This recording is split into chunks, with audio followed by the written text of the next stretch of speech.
On Press Perspective today, we touch upon the U.S. Supreme Court's recent ruling against U.S. tariffs, and Brazilian President Luiz Inácio Lula da Silva becomes the first Brazilian leader to travel to South Korea on a state visit in over 2 decades.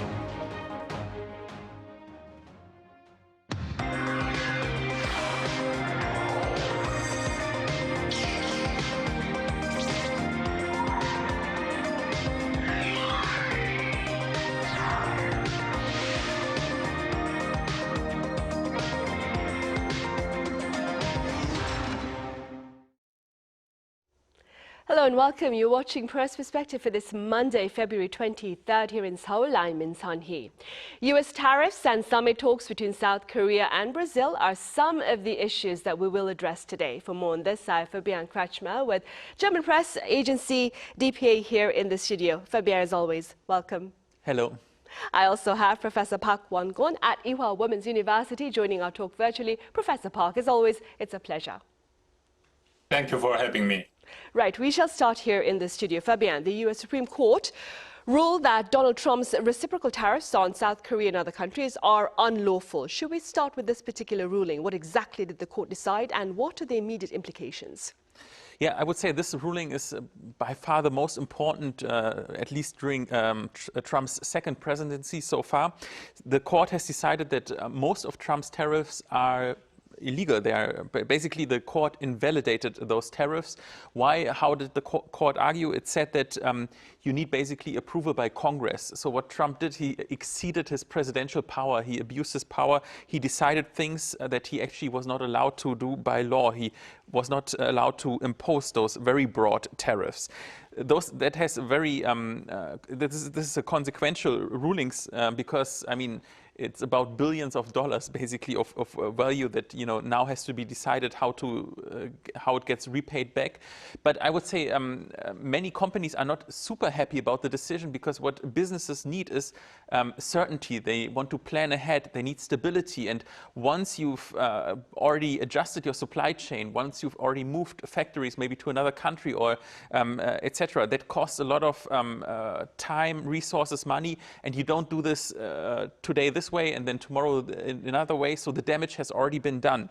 Actually, one point I would also like to add is that by this court decision, some countries benefit more than others. And just today, the Financial Times wrote that actually the countries who benefit most from this ruling are Brazil and China, while actually traditional allies of the US, Europe, and also South Korea, Japan, relatively only benefit a little bit from it. And then there's also the big question, how will we proceed? I'm sure we will hear more from that soon, but I mean, Trump has basically said he wants to double down on tariffs and has not indicated that he actually accepts the ruling by the Supreme Court. Right, and speaking about Mr. Trump, now he has resorted to tariffs as leverage, Professor Park, across a wide range of issues, including security, and has rebuked the court's latest ruling. What action plan do you suppose remains a realistic option for Mr. Trump as we speak? Well, I think President Trump is very likely to respond by doubling down on linking trade and security, especially when it comes to key U.S. allies. For him, tariffs are not just an economic tool, they are also a way to apply political and security pressure.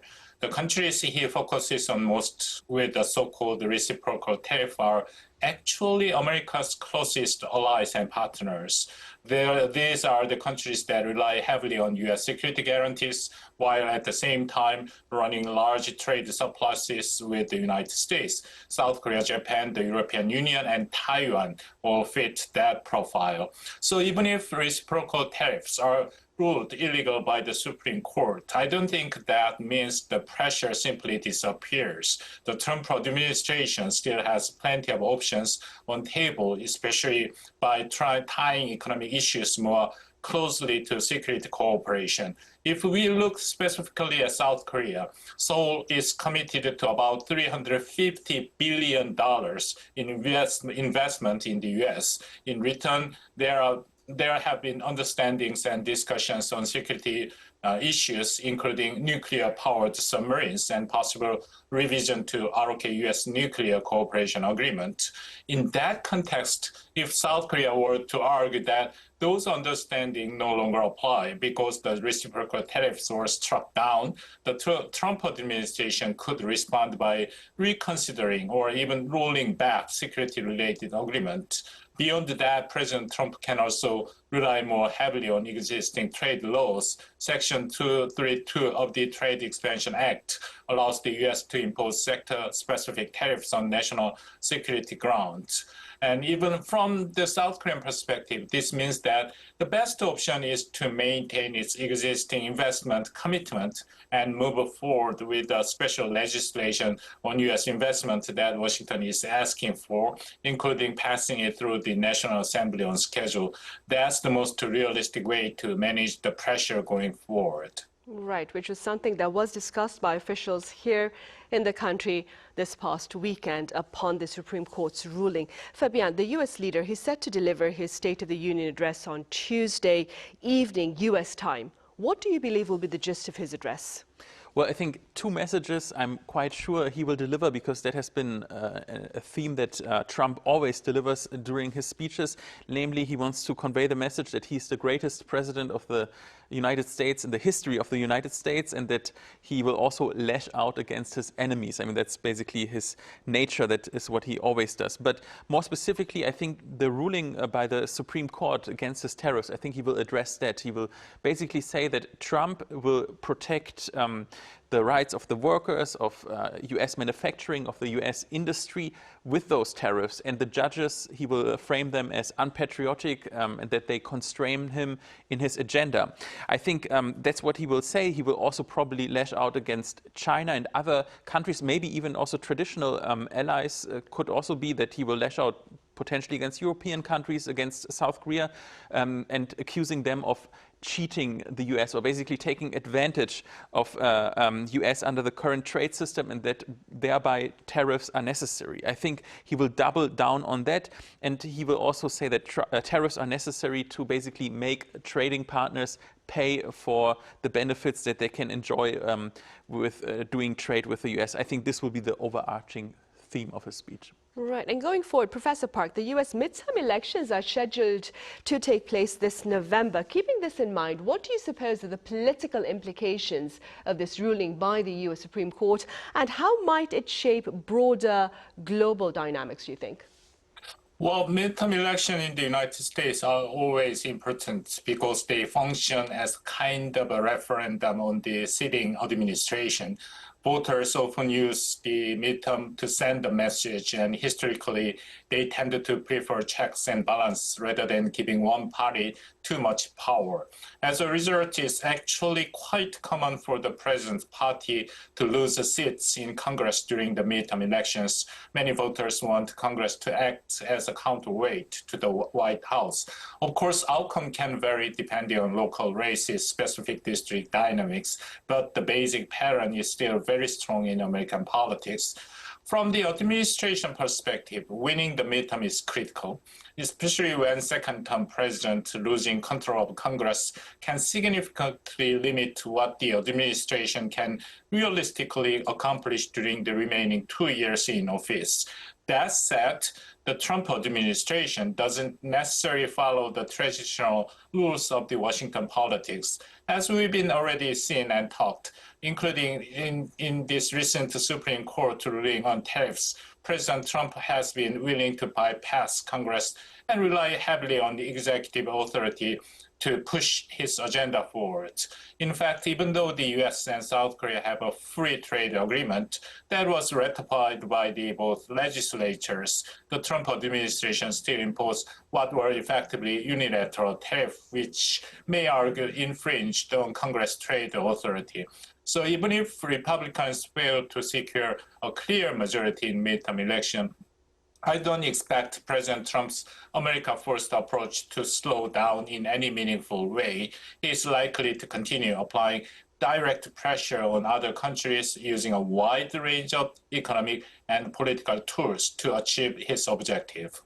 Right then, against the backdrop of Mr. Trump's America First policy, South Korea here is engaging in active diplomacy, if you will. Brazilian President Luiz Inácio Lula da Silva is here in South Korea. What has been the foreign media coverage, that is, of this particular visit? I would say there was already one big soft power moment ahead of the visit. Namely, Lula's wife was posting a picture of herself wearing a hanbok, a traditional Korean dress. That was very warmly received here in South Korea. Actually, a very prominent South Korean politician suggested, well, we should take this as inspiration to create a hanbok day also in the parliament, and that we, the National Assembly people, should also wear traditional dresses. And I mean, it touched a lot of South Koreans as a form of appreciation. Then one aspect that foreign media pointed out in the meeting between Lula and President Lee Jae-myung is that both actually share a quite interesting chapter in their biography. Both come from extreme poverty, actually. As a child, they were laborers. I mean, Lee Jae-myung worked in a sweatshop, in a factory when he was a very young teenager. President Lula, when he grew up, he was shining shoes. He was also selling peanuts on the streets. I mean, both lived under hard conditions to support their families already early on. And this is kind of also maybe one of the reasons why they bond so well. I would say their political beliefs is not too similar. Both come from a rather like center-left perspective. Their worldview is centered also a lot on social justice. And actually, before Lula arrived here in Seoul, Lee Jae-myung wrote quite a remarkable message on his social media. He said, I look forward to meeting you soon. Welcome, my eternal comrade, President Lula. That is also quite a strong message. And yeah, when the meeting happened, the body language already revealed quite a lot. I think Lula wanted to give President Lee like a hug and a long handshake, and it was really very warm.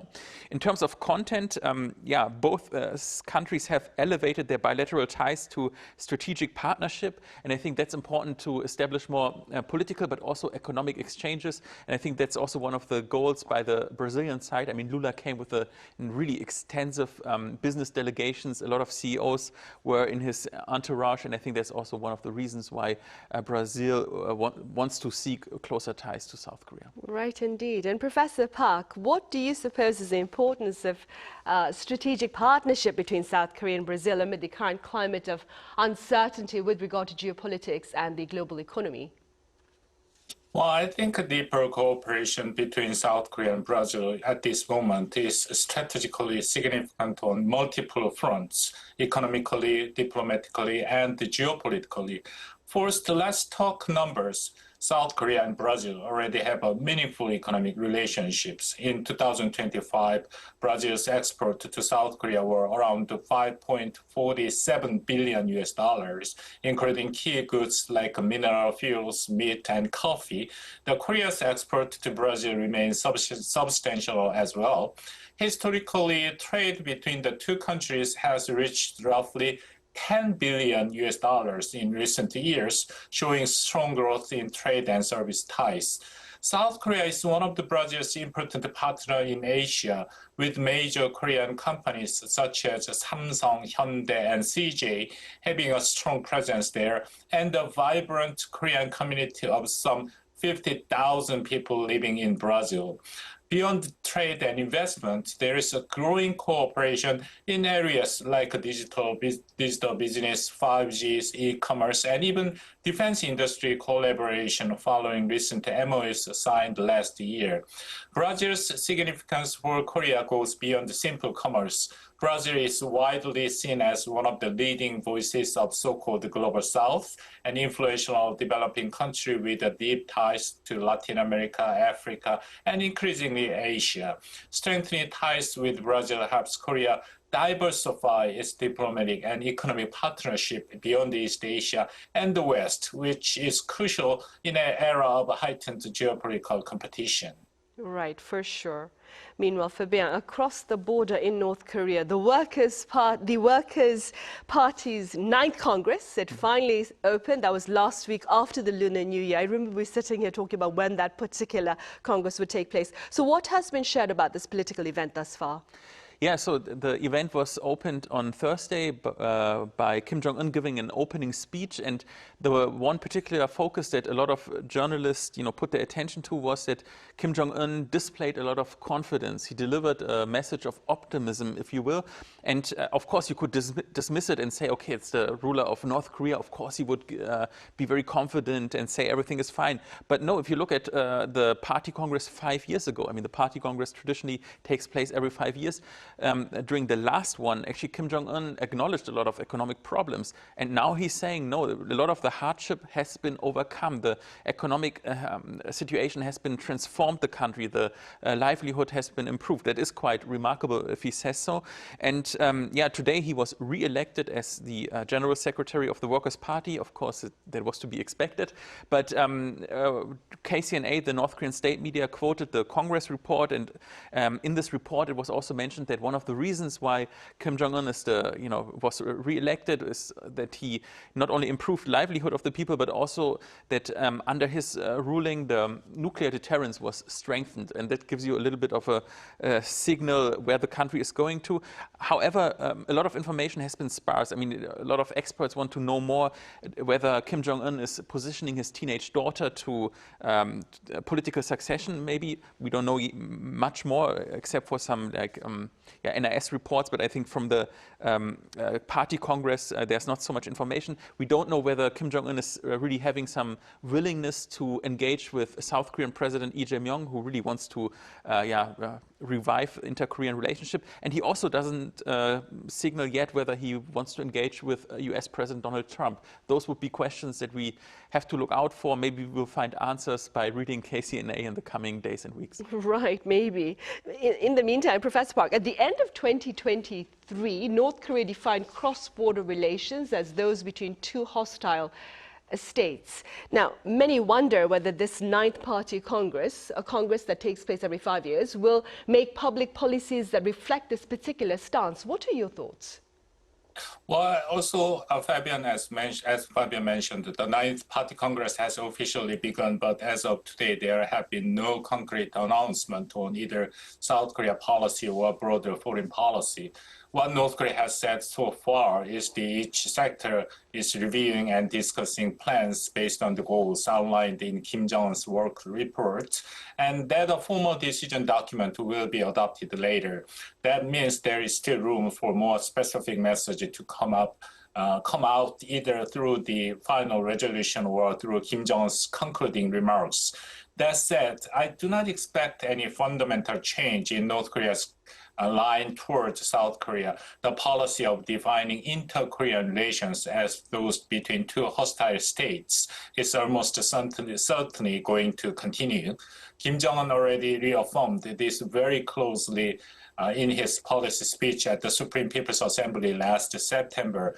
At the time, he said quite explicitly that North Korea has no intention of sitting down with South Korea or doing anything together, and that it would not engage with South Korea at all. He also stated that North and South Korea are fundamentally different states, separated by the border, and that they can never become one country, adding that this view would be fixed in North Korea's state law. Given those statements, it is highly unlikely that this party Congress will formally incorporate the two hostile state concept into Workers' Party rules. And after the Congress, when Supreme People's Assembly meets, we can expect this idea to be written in the Constitution. Right then. Beyond cross-border ties, Fabian, this past weekend, the Japanese government sent a vice minister level official rather than a cabinet member to a Japanese event aimed at laying claim over South Korea's Dokdo Island. Now here, some believe that this is a clear indication of the Takaichi administration's determination to keep Seoul-Tokyo ties on track. Others here in the country keep their fury focused on the false territorial claim. What has been the international interpretation of this move by Japan? Yeah, for foreign media, I think this is really a litmus test of whether South Korea and Japan can overcome the historical tension. And the answer so far is, well, not really, but maybe a little bit, because as you noticed, it was a vice minister, not a full cabinet member, who went to this event, so that can be seen as a compromise. However, I mean, the Japanese side did make this territorial claim again. I mean, they could have also avoided that. So I think in the eyes of Seoul, this is really quite regretful. And yeah, it's really quite difficult. But I mean, overall, like the international perspective is, or let's say many foreign media don't get too excited about this issue, because for them it's hard to understand why a small island, merely a few rocks, so to speak, is such an important issue. But if you really want to understand it, you have to, of course, know about the historical context. And then it's also understandable why this issue is quite sensitive in South Korea. And yeah, so far I would say that it has been reported in the news as yeah, Japan making that claim again. I think it's kind of disappointing, but with a compromise, it was this time only a vice minister, which can be seen as a small step towards Seoul. Right then. Professor Park, broadly speaking, what are your prospects with regard to Seoul-Tokyo partnership under the Lee and Takaichi administrations, respectively? Well, even though the new Takaichi administration is often described as hardline or right-leaning, I don't think South Korea-Japan relations are heading in a negative direction right now. In fact, I would say the relationship is relatively stable and in some ways more resilient than people might expect. One important reason for that is shuttle diplomacy. South Korea and Japan are currently maintaining regular face-to-face meetings between their leaders. President Lee Jae-myung and Prime Minister Takaichi have already met several times through the shuttle diplomacy framework, and that matters a lot. And this shuttle diplomacy is not just symbolic, it's a very practical tool for managing the relationship. South Korea-Japan relations have deep-rooted structural issues that are not easy to resolve. Difference over historical interpretation, Japan's territorial claims over Dokdo, and the unresolved issue related to the comfort woman and the forced labor. These are the problems that don't simply disappear with the change of the government. Because of that, the key question is not whether a disagreement will arise, but how those disagreements are managed when they do. In that sense, regular leader-level meetings are crucial. Shuttle diplomacy allows both sides to contain friction before it escalates and prevents individual dispute from derailing the entire relationship. At the same time, South Korea and Japan have a strong incentive to cooperate. The most obvious one is the North Korea's nuclear threat. Both countries are directly exposed to it, and effective deterrence and response require close coordination, particularly with the United States. There is also growing overlap in economic and security pressures. Both Seoul and Tokyo are simply exposed to Trump's administration's strategy of linking economic and security issues, using tariffs as leverage to push for greater U.S. investment and market access. These shared challenges are pushing South Korea and Japan toward cooperation rather than confrontation, even amid the political shift in Tokyo. Right, indeed. And on that cautious note of optimism, if you will, we'll have to end today's talk. Professor Park, as always, thank you so much for your insights. Thank you. And Fabian here in the studio, thank you very much for your time and your thoughts. Right, on that note, we end this edition of Press Perspective. See you same time tomorrow. Thank you for now.